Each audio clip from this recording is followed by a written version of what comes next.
नमस्कार, आप है ट्रेड ब्रेन्स पे और मैं हूं मनोज कुमार। आज 14 नवंबर 2025 शुक्रवार।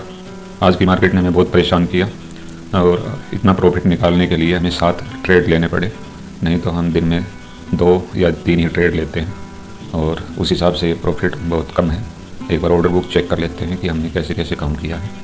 सबसे नीचे आते हैं, आपको दिखाई दे रहा है 25,700 की कॉल को हमने 950 पे ख़रीदा है 235 पे। लेकिन ये पोजीशन हमारी लॉस में आ गई थी, तो फिर हमने इसको एवरेज किया क्योंकि डाउन साइड के लिए हमारा व्यू आज बिल्कुल भी नहीं था। अप साइड का व्यू था, नीचे गिरने की संभावना बहुत कम लग रही थी, तो हमने इसको 10:01 पे 205 में ख़रीदा और साथ में फिर हमने 25,600 की कॉल को भी ख़रीद लिया 10:15 पे 263 के भाव में। उसके बाद हमने 25,600 की कॉल को निकाल दिया 10:54 पे 305 रुपये में और उसके बाद 25,700 की कॉल को हमने निकाला है 255 रुपये में।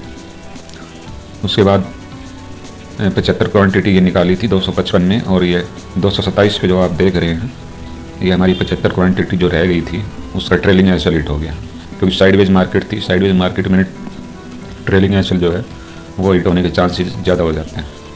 उसके बाद हमने अगला ट्रेड लिया है 11:25 में 25,700 की कॉल को 215 में फिर से ख़रीदा है। यहाँ पे हमारा 15 पॉइंट का एसल हिट हो गया। उसके बाद 12:09 पे हमने इसी कॉल को 25,700 वाली को 204 में ख़रीदा और ये हमारी प्रॉफिट में चली गई थी करीब 2200-2300 रुपये। लेकिन फिर इस पर हमारा कॉस्ट वाला ट्रेलिंग एसल हिट हो गया 205 पे। फिर हमने कुछ देर के बाद 5 मिनट के बाद ही इसको 205 पे फिर से ख़रीद लिया और फिर हमारा एसल हिट हुआ यहाँ पे 20 पॉइंट का 185 पे एसल हिट हो गया, आप देख रहे होंगे। उसके बाद हमने क्या किया है 2:08 पे 600 वाली कॉल को ख़रीदा 248 में और इसको निकाला है 274 में। तो मैंने ड्यूटी पे था उस टाइम पे, इसलिए मैंने इसको निकाल दिया, कुछ काम आ गया था। वरना मेरे को पहले से कुछ आइडिया था कि 3 बजे के बाद में एक मूव ऊपर की तरफ आ सकता है। वो मैं आपको दिखा देता हूँ 3 मिनट के चार्ट पे। ये देखिए 3 बजे के बाद कितना तगड़ा मूव आया है। हम दिन भर से इसी के इंतजार में बैठे थे और ये आया है हमारे एग्जिट करने के बाद। तो ड्यूटी के साथ जब आप ट्रेडिंग करते हैं तो कभी कभी ऐसा होगा आपके साथ में। लेकिन इस मूव ने अब मंडे के लिए कन्फ्यूजन बढ़ा दिया है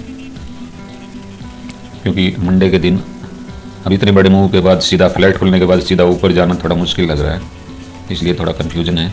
तो मैं ऊपर तो नहीं खरीदूँगा इसको, मैं नीचे ही खरीदूँगा और अगर कोई अच्छा ट्रेड बनता है तभी लेंगे। जल्दबाजी में कोई ट्रेड नहीं करेंगे क्योंकि इस महीने अपना अच्छा काम चल रहा है। चैनल पर आने के लिए धन्यवाद। आपको कुछ सीखने को मिल रहा है या आप लोगों से रिकवर करना चाहते हैं तो चैनल को सब्सक्राइब कर सकते हैं। धन्यवाद।